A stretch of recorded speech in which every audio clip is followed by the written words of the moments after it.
So, my question would be, can you talk a bit about the launch of the Ego Snow Plus Power Plus snowblower and put it in the context of where the brand's at right now? Yeah.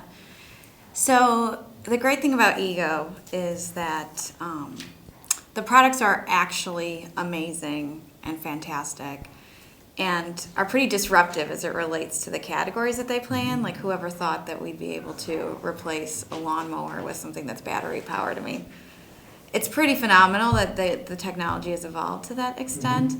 And Ego was really the first one to bring that to lawn care, and that's really exciting. Then they took it to the next level, and now they're launching a snowblower, which is even more exciting for anyone that's had to deal with trying to start a snowblower at 6 o'clock in the morning when it's -2. So they have a history as a brand of being a really innovative brand that leans in on the importance of technology and advancement in categories. Would you say that they're a disruptive brand? People always say disruptive. Okay. So I would say they disrupt expectations, but disruptors tend to, a different power source, I don't know that I would necessarily call a disruptor. Yeah. Based on definitions and the debate around disruption. Yeah. So the reason I asked that question is because just today I was reading on Bob Hoffman's blog, the Ad Contrarian, that he was saying his point in his blog post was that true disruption is actually just improvement. Yes. You know what I mean? Like, people talk about Uber being disruptive. Yeah. Well, in fact, it's really just an improvement. Yeah. People don't talk about the technology, they talk about the and I could also go on and on about that, because they're actually extracting value instead of adding value as well, which is a whole other thing. Well, the disruption thing, I thought that was interesting, because I was like, yeah, that would be disruptive. Yes. That's my argument. And so this one comes along, right? This snowblower comes along, and it is, how would you call it? It's a departure in a way from lawn care, arguably, because you don't snowblow your lawn. And so I'm curious to see what you think about. I think the timing was just right in terms of where the brand's at, because people have already maybe bought it as a lawnmower. What do you think about that? Like, the timing of it felt right to me. Yeah, it felt like the next place for the brand to go from an evolution, right? Like, from the evolution of the products that it was in. It also, we were in the garage, and now we continue to stay in the garage, and that, is nice. It also is something that is really, the thing that I loved about when the lawnmower was initially launched is that it was really, it was needed and it was important for people, and it really could change their experiences related to mowing their lawn. And I feel like similarly, there's so many pain points when it comes to shoveling snow or blowing snow that, like, it's ripe for a better solution. And so I think Ego's really good at finding the pain points and giving someone a better alternative and a better solution. I would totally agree with that. And could you talk a little bit about how the idea came to be? Yeah, well, with Ego, we're really lucky as an agency, because the client is really open to creative ideas. They're open to us going beyond category conventions when it comes to delivering communications. And so we're really fortunate to have that relationship, and it's really valuable to us.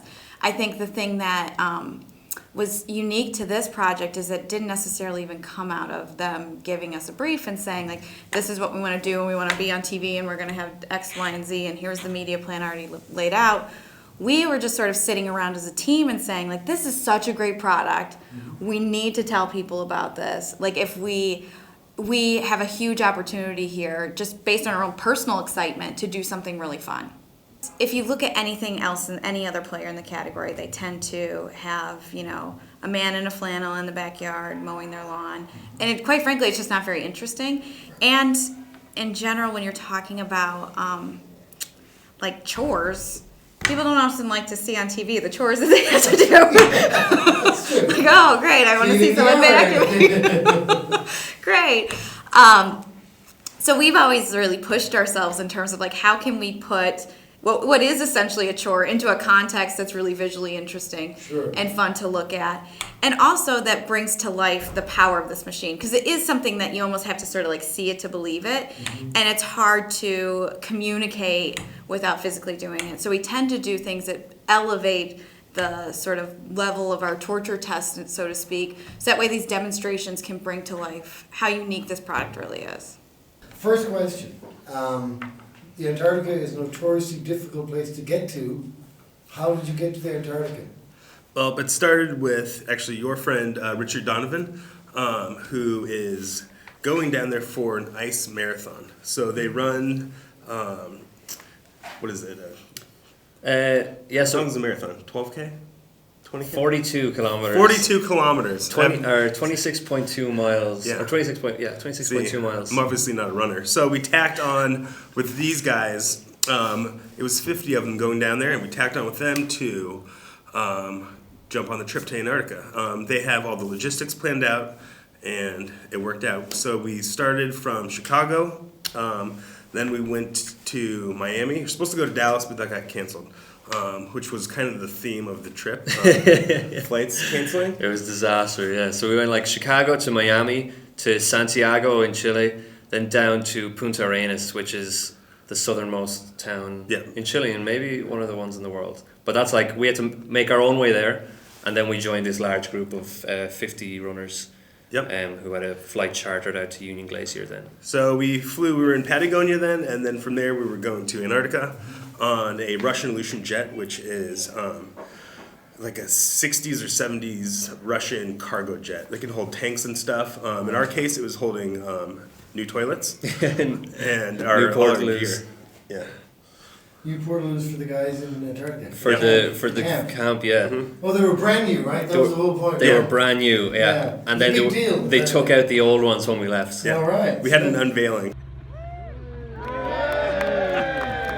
You were there for history. We were there for history, yeah. It was the newest toilets. Yeah. So Richie does these. Richie's from my hometown. I'm Vinny from Galway. And he organizes these insane ultra marathons in extreme environments, such as the Antarctic. And so you were basically tagging along with him. Yep. And I believe that you shot some stuff for his race, because he does the marathons. What did you do? You shot some drone stuff? We shot some stills. We shot some drone stuff of the marathon. Just because we were down there, they were helping us out, and we decided we'd love to help you out. Kenneth got some great, amazing footage of Gary, who's another Irishman, and he did the whole race in 3 hours and 37 minutes. Yeah. Wow. Yeah. That's us Irish people for you. I know. Really fast when it's really cold. That's what we are. So let me think about it for a second. So you're going down to Antarctica, and let me back up for a second. One of the things that when I show this commercial to people, and it is a commercial for the snowblower, when I show it to them, people in the business immediately imagine the nightmare it must have been to get all those people down there necessary to shoot this amazing spot, when in fact it was just you two guys and a producer. Yeah, so correct. 3 people, and you basically took the snowblowers in your luggage, right? Yes, so we had 2 snowblowers, one for backup, along with, and they're about, 100 pounds each in these big boxes, which was a nightmare trying to go through customs back and forth every time. And then we also had about 1,000 pounds of camera equipment. Oh, cool. And it was just 3 guys moving it ourselves, paying bribes left and right. So yeah, we had like our personal luggage and then 10 checked items, so as bags and snowblowers. And every single airport we got to, we had to collect our gear from the carousel, go through customs again, go through security, check it back. Including the snowblowers, check it back in. So there's 3 of us with 3 airport trolleys stacked 4 times each way. It was a lean and mean crew. Well, I think that's one of the interesting thing about it, because people just can't imagine, I think, that we didn't have, like, some people look at it and go, well, we had a helicopter shot in there. We did not have a helicopter, we had a drone manned by Kenneth here. And I just think that they imagine it was a much bigger production than it was, simply because it feels like a much bigger production than it was. Yeah. But the result was still epic. And that's the thing that, like, people say, how much did that cost to do? And I don't want to tell you actually because it's so.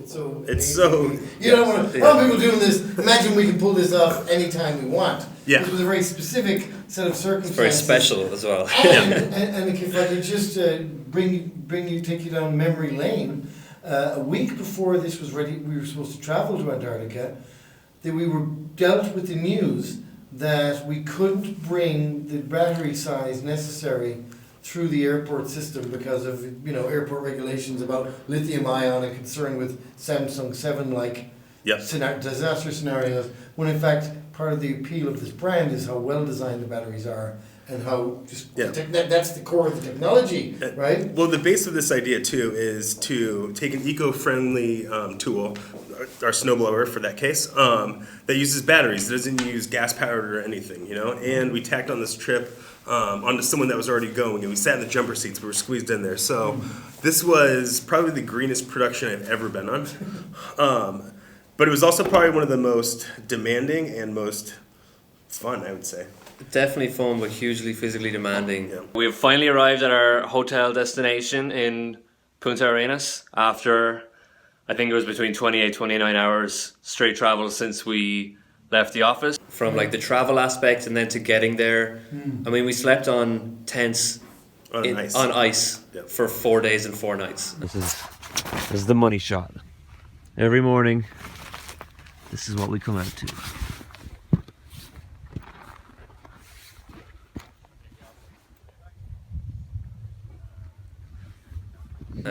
In Antarctica. In Antarctica. Which was supposed to be 3 days, 3 nights, but the weather was so bad that the jet couldn't land on the blue ice runway. Okay. So we got stuck there, and everyone's like, "Oh shit, this could be 10 days now." You Right. never know.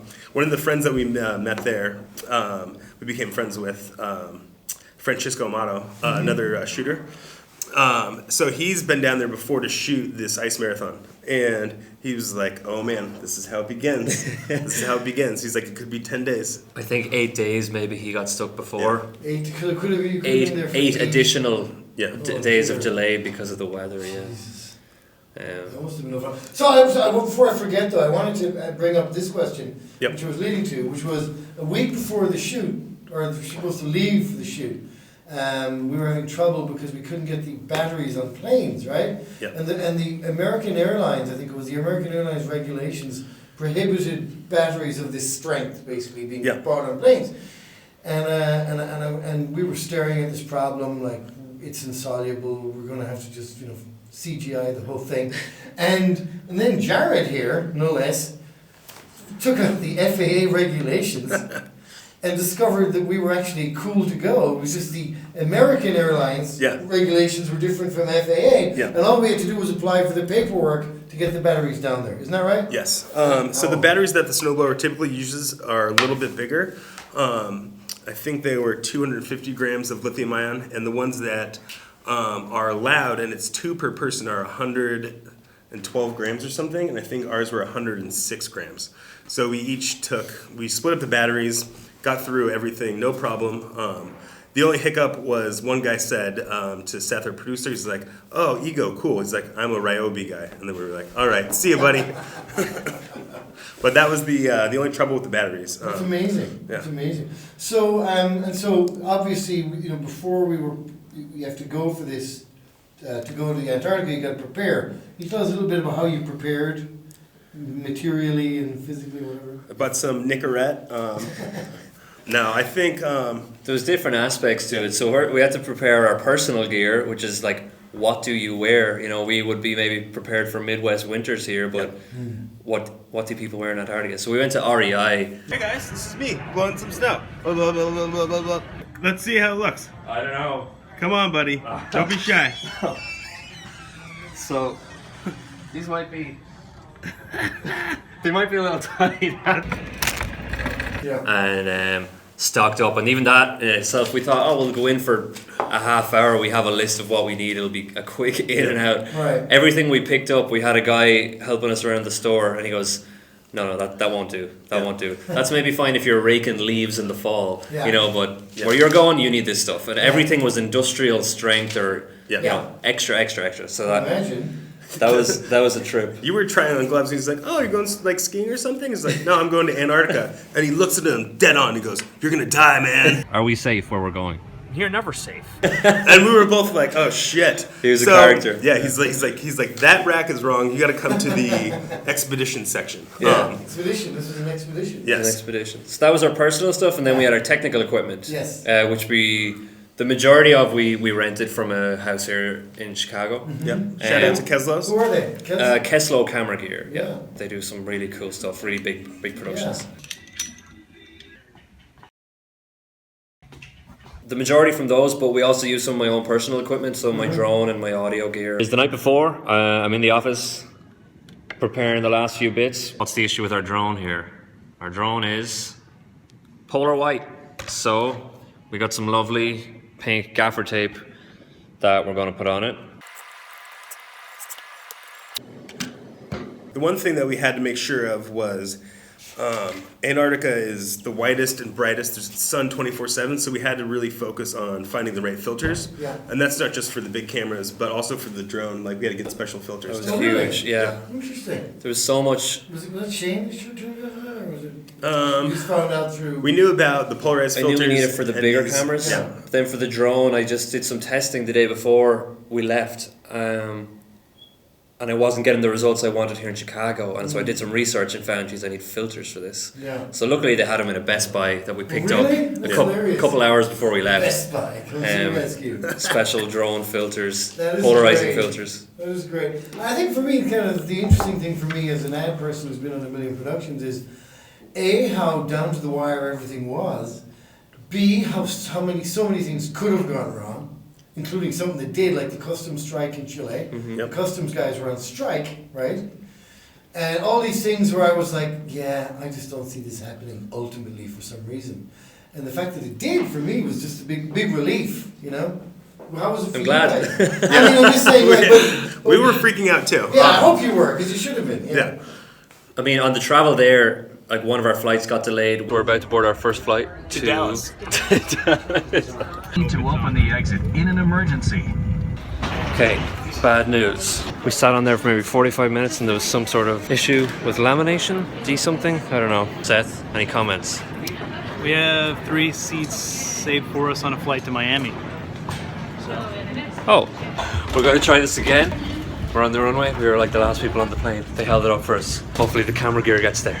We are in the air 6 hours since we first arrived at the airport. We saw them take our bags out of the last plane. Hopefully they got them on this one. We just made it to Santiago. It's like 9 o'clock in the morning. I just saw our bags come through baggage claim, so that all worked out. We made it on the flight. Yeah, next up, Punta Arenas. We had to pay off guys in customs in order to get through. Yeah. I think that was in Santiago. That was another thing all in itself. They kind of hang around the luggage belts, but in official uniform they're working there, and they're like, "Hey man, you need help? Where are you going? Oh, come on, I'll help you." So they brought us up to the customs place, and we had a carnet for all of our equipment. So every item we had to be itemized, serial numbers, the weight, the model, and that's supposed to be checked in and out so that you don't sell anything down in that country. Yeah. They didn't open a single box. The guys just waved us through. He's like, I have some friends. Yeah. And we're like, oh, we'll take it. Yeah. So he brings us upstairs then, and we had to go recheck in everything to our next flight. Oh, the queue was Like insane. one of these, 150 people in a line, and we didn't have the time for this. And he goes, hold on a moment. I think I have a friend. And he goes to the top, sees a girl that he knows, waves us up. Pay him off? Yeah. We did, yeah. Good. Before or after? After. Good. He said, I need a tip, so I need a tip from my friend in customs, I need a tip from my friend at the desk. Yeah, baggage. Good tip for me, good service, yeah? Yeah. It was So- 2 guys actually. Like, one joined and then they saw all our gear, and another guy tacked on. It was like, and we were totally confused at first. We were like, Like, are these super nice, or yeah, do we... like, What is do we this do because we have here? all this shit? Like, I've what's seen going Locked on? Up Abroad. You know how this goes? Yeah. Yeah. That's hilarious. So, And so that was getting into Chile. that was getting, yes, Into Chile the first time. in and on to the next part of Onto Chile. Yeah. to Punta Arenas. So then you have to fly from Santiago to Punta Arenas. Yes. And Punta Arenas is the southernmost, as far as we know, town in the world. I believe right? so, From yeah. Chile, Yeah. and it's the departure point for Antarctica. How long were you in Punta Arenas? 2 days before? Kind of like a day and a half, I believe. So I think Yeah. we arrived at I can't even remember the days. Maybe let's say it was 4 p.m. on a Monday. Yeah. So we had that night to do our briefing with everyone. We had to get our clothes checked by Richard too. Oh, right, yeah. Do an Arctic check. The following day, then we had to go to the logistics company, so they gave everyone a talk about what to expect down there. We got our outerwear that we rented, our real heavy coats and pants. Does this fit? Looks good. Yeah? Very early the next morning, we were up at I think 6 a.m. or 5 a.m. ready to go for this plane. So getting ready in the hotel rooms, you had to put on all of your gear. So I had a thermal layer, which is like kind of real tight stuff you might see joggers wearing, like then a fleece layer. And then we had our big overalls in Punta Arenas. We have to basically be wearing everything on the 4.5 hour flight. One, because when the doors open and we get there, it's going to be freezing and there's no terminal. We're just land on the ice, get out on the ice. Two, if the plane goes down, apparently it'll keep us warm when we crash. So then we get to the airport and we're waiting for the flight, and they go, actually guys, there's been a problem with the plane, you're going to be delayed a while. It is 8 a.m. right now on Wednesday. We're in the airport. We're supposed to have boarded and probably left by now. But we just got told that there's going to be a 4-hour delay because something wrong with the plane. Something about the wing falling off. So hopefully they can tape that back on. We're just in kind of a loungy area. So I'm going to go get some sleep. 4 hours is up. I didn't really get much sleep at all. We're now in the departures lounge. You can see Everyone's ready. everyone's ready. They just gave us a talk about what's going to happen next, so we got to get back onto a little bus with our gear that's going to take us to the plane. And then it's 4.5 hours flight straight out there then. Yep, should be arriving at 8 p.m. and hopefully we get some food when we land because we're starving. We have no money with us. We left it all on the bus. Yes, very smart. So we're like, another plane. Like, we're cursed. It's us. We're sorry, everybody. Yeah. So Not meant to so be. 4 hours stuck in the airport in our Arctic gear. We got So- stuck there, and then we went onto the plane.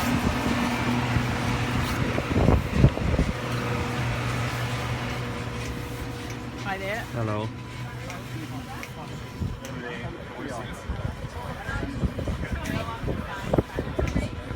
Hey, we're in the Russian Illusion jet. We are about to take off to Antarctica. We're sitting in the jump seats. As you can see, this wall behind me is the exterior of the plane. And we'll see you in 4 hours in Antarctica. You land on a blue ice runway.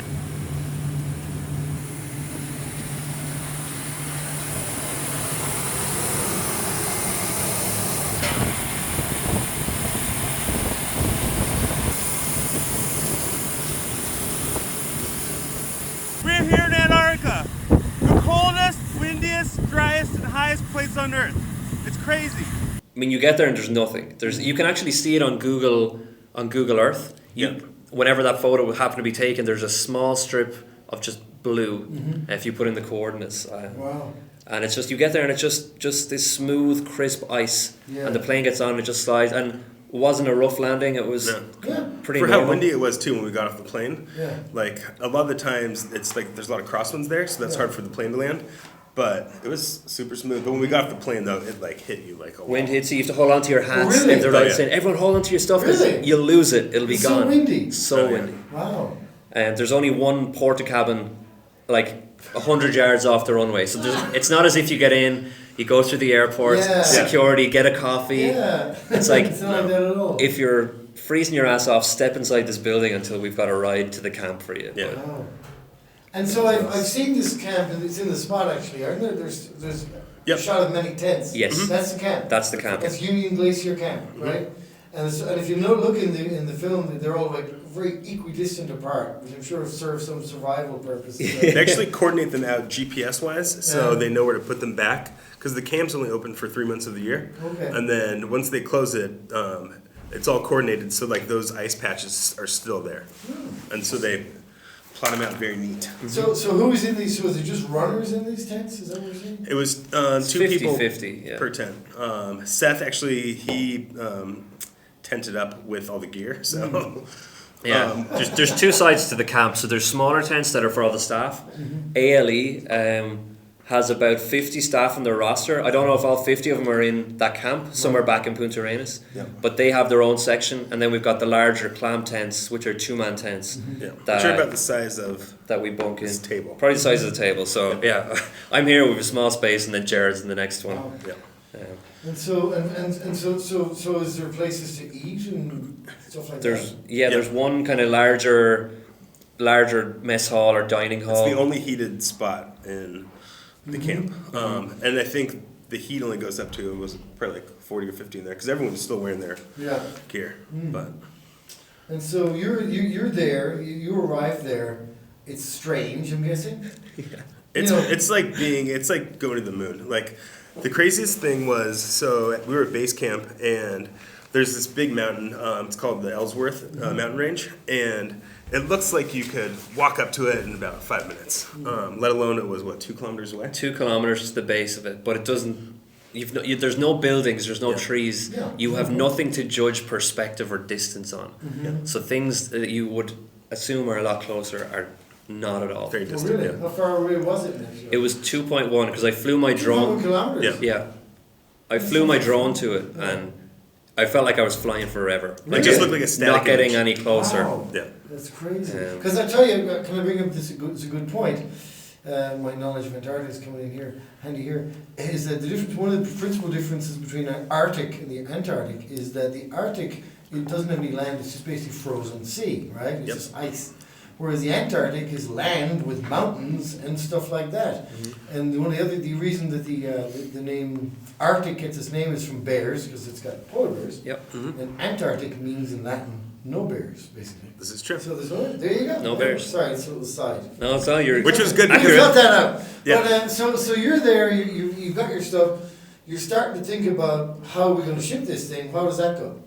Like you've got to deal with the environment, you're in, right? Sure, yeah. Yeah, well, we went down there not really having a storyboard or anything. Yeah. We had, on the plane, like, we tried writing a little bit of a script, kind of a narrative. Yeah.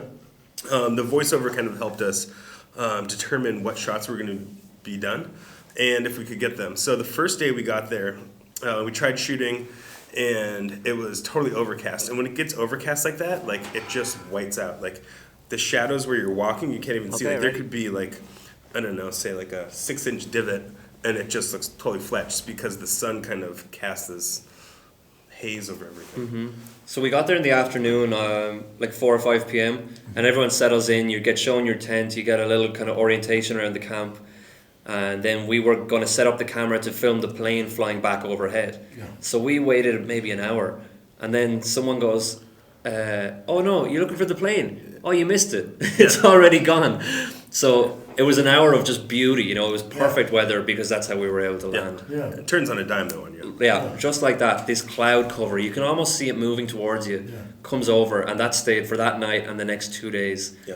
And you can't see a thing. Like, What do you mean? What do you mean you can't see a thing? You mean like it's snow blindness? I mean, or- there's There's no no contrast. So it's like, So everything's the same. yeah, but even the mountains in the distance just go away. Like, everything kind of disappears in just this flat white. Yeah, Wow.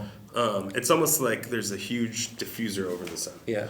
So we tried to just do some test footage with the snowblower and the cameras, and it starts blowing some snow, and as soon as it leaves the contrast of Jared and the unit, and it reaches Just white. space, it's almost like it just disappears because there's nothing, you can't see I anything. hadn't thought of that. Had you thought of that? No. So that day, I hadn't thought of that. Yeah. When they said 24 hours of sunshine, kind of took them at their word. That doesn't sound like Yeah. sunshine. Yeah. So that day we treated like a tech scout, Yeah. testing all the equipment, making sure everything runs properly, works, and then we were waiting for the weather to get good. So during that time, after dinner or so, we started trying to like write up storyboards, you know, Yeah. like what would be a cool shot, like, and so we came up with this storyline of like showing the majestic beauty, like where we are, Yeah. you know, and then this lone person walking through this vast emptiness, because that just really adds like a ton of drama. Yeah. And then he walks up to the snowblower, starts blowing, and let the heavy lifting be the footage, you know? Yeah. And also the dialogue. Yeah. So. Remember, we weren't going to be recording dialogue, obviously. Yeah. Obviously. So it made complete sense. Yeah. Right. Okay. We actually did bring lav mics and everything to Oh, really? We had everything we would have needed. Yeah, just in case. Yeah, you never Yes, know. I'm starting up the blower now. Yep. But you ultimately didn't need it. And the funny thing is, that when I saw it for the very first time, I and everyone who else saw it was struck by the epicness of it, and we were oblivious to the fact that the weather wasn't as good. We just assumed it was awesome. But the epicness of it was what came through to me in terms of the use of the space. Yeah. Can you talk a bit about that and the drone and Yeah. all that stuff? Like So- how much of that was like, oh, we need this shot here, or was it just let's try and get everything? That was our main concern. Not like we wanted to shoot camp just for a few things, just to establish where we are. Yeah. But then we wanted to get way out, like where there's no shots of camp, just to show how vast this place is. Yeah. So we waited around. We had half an hour with a guy to take us out in this thing called the Gambler. Mm-hmm. It's like an ATV with like tank tracks on it. Yeah. Which is towing a 4-person sled. Yep. And they call it the Gambler, which was reassuring to us. The Gambler, the reason they called it that was because they never know if that thing's coming back.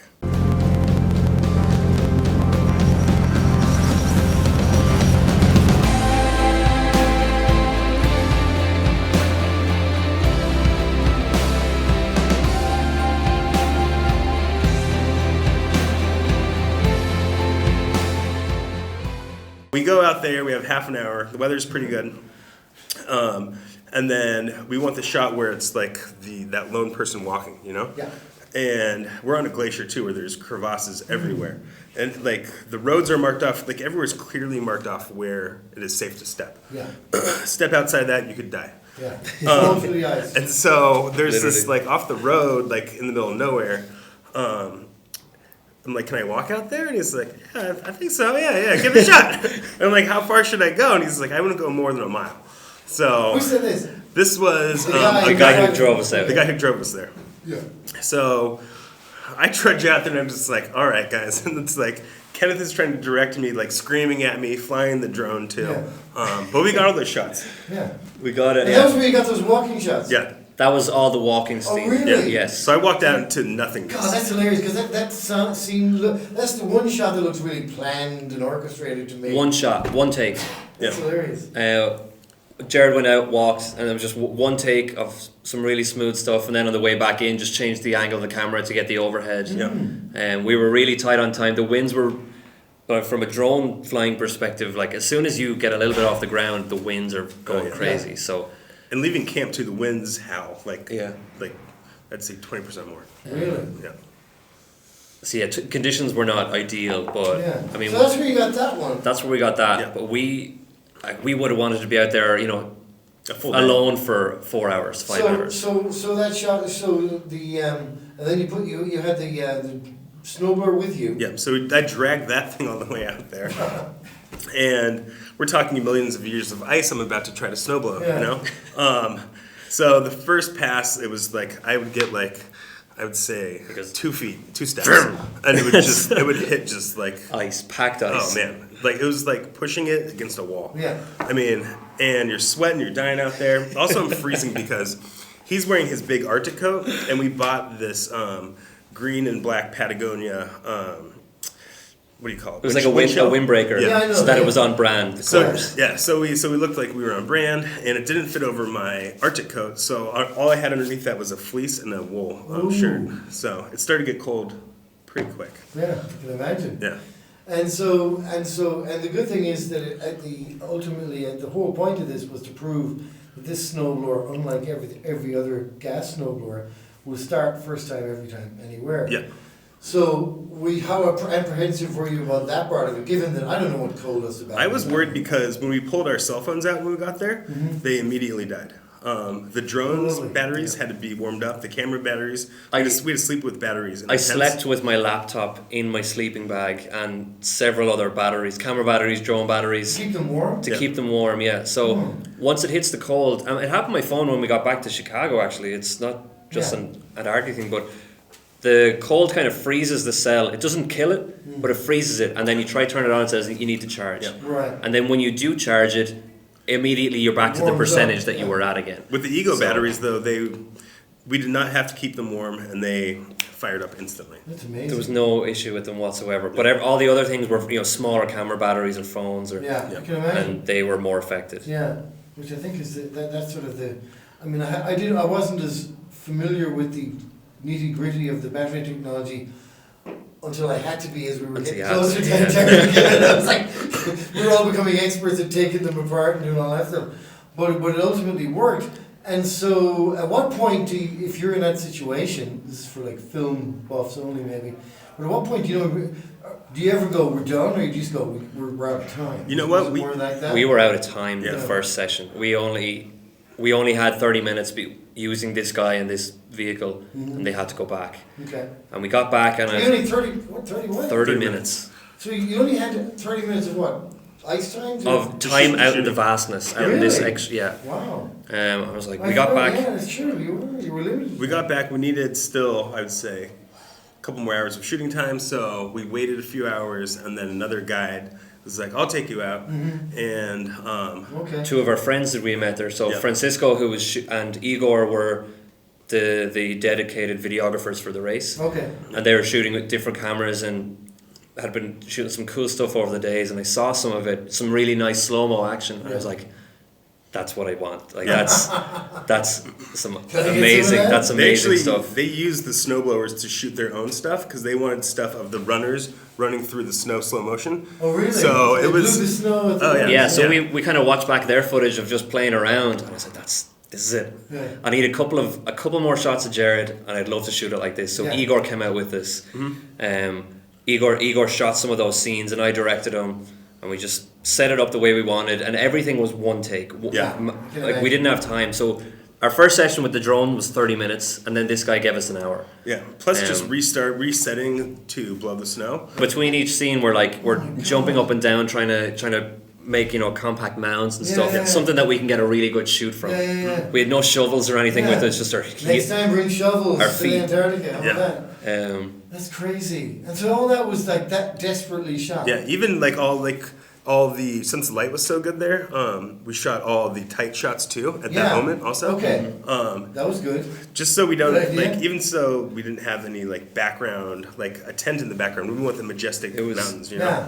Because it's funny because in my imagination of it, I had imagined that because you had 24 hours daylight, not sunshine, 24 hours sunshine in my head, I was like, oh, they're going to come back with so much amazing footage. Yeah. It's going to be so easy to get the footage because it's 24 hours of sunshine. When in fact it's not. And in fact, to get anything really interesting, you still have to travel away from your... because the camp is Yeah. a safe zone. Yeah. And if you're shooting there, you're shooting tents. Yeah. It doesn't give you Not the the vastness. vastness. Yeah. So that shot of the drone going over the mountain, That was right by the camp. Yeah. So What on, was it? some of that's how the close you were to the mountains. No, so that's 2K that's away. how close I flew to it. Yeah. Yeah.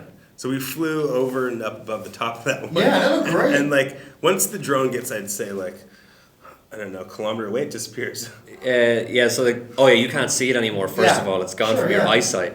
But I What kept was getting these warning messages. I was too brave, almost stupidly brave, that the batteries were too cold, and it keeps saying battery cold, and in theory it could just freeze Yeah. and drop. Yeah. But And be lost in the Antarctic. Yeah. we had this. I Many knew things kind of. before it. Yeah. That's crazy. Oh We my kind of just God. knew the shots that we wanted. A lot of the drone stuff was just me sitting on the snow with my head in a cardboard.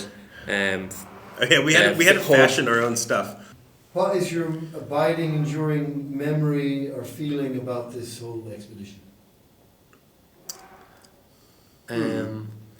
One of the really special things, I think, so that's that I'm thinking when I was there and so soon after it is, I don't know, apart from the people I was with, I don't know anyone else who's ever been there. And I don't know anyone who's planning to go there. And that makes it far more special than anything else right now. I've done a lot of travelling in my short recent years, but never anything It's gonna be that hard no to one top else that has a one. story from. Yeah, exactly. You know, Yeah. To me, it was going there that was like an epic adventure, like you said, not a lot of people have been there, which in my case made it great is I made lifelong friends on this expedition. And it changes you as a person. Like, still to this day, like, I'm still typing back and forth on Facebook with a guy from Minnesota I met, a guy from South Africa, a guy that lives in Svalbard, who wants me to come up there and visit him, you know? In Norway. Yeah, Yeah. the closest to Antarctica, or the Arctic. Yeah. And to me, that was powerful. Like, we all kind of did this thing, and it's almost like you're a band of brothers, you know? And no one can take that away from you. It's like... And it happens in such a short space of time, you know? 3 days or 4 days just with one group. But when you're so... like cabin fever, you know, like, I don't know what the term is, but like when you're so In stuck close together, quarters, it's in close quarters. Yeah. Yeah. You learn who people are very, very quickly. I bet. So one last question: who was the first person to drink their own urine? Who was the first person to drink the other person's urine? We did have to pee in pee bottles, and one thing that a lot of people don't know, whatever goes into Antarctica has to come back. Wow, isn't that crazy? So, yeah. That's how just seeing the environment. Everything, yeah. That's great. Well, thank you so much, guys. Appreciate it. This is great. Thank you. Sure, man.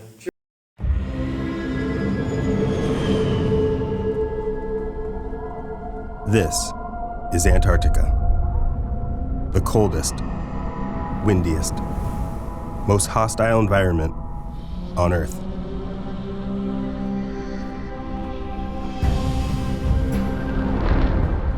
This is the Ego Power Plus snowblower, driven by arc lithium battery technology.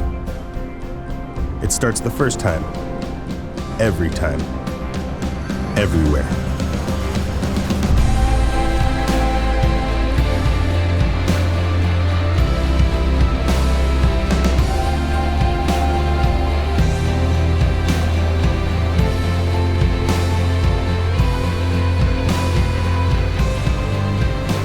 This is power beyond belief. Exclusively at the Home Depot and HomeDepot.com.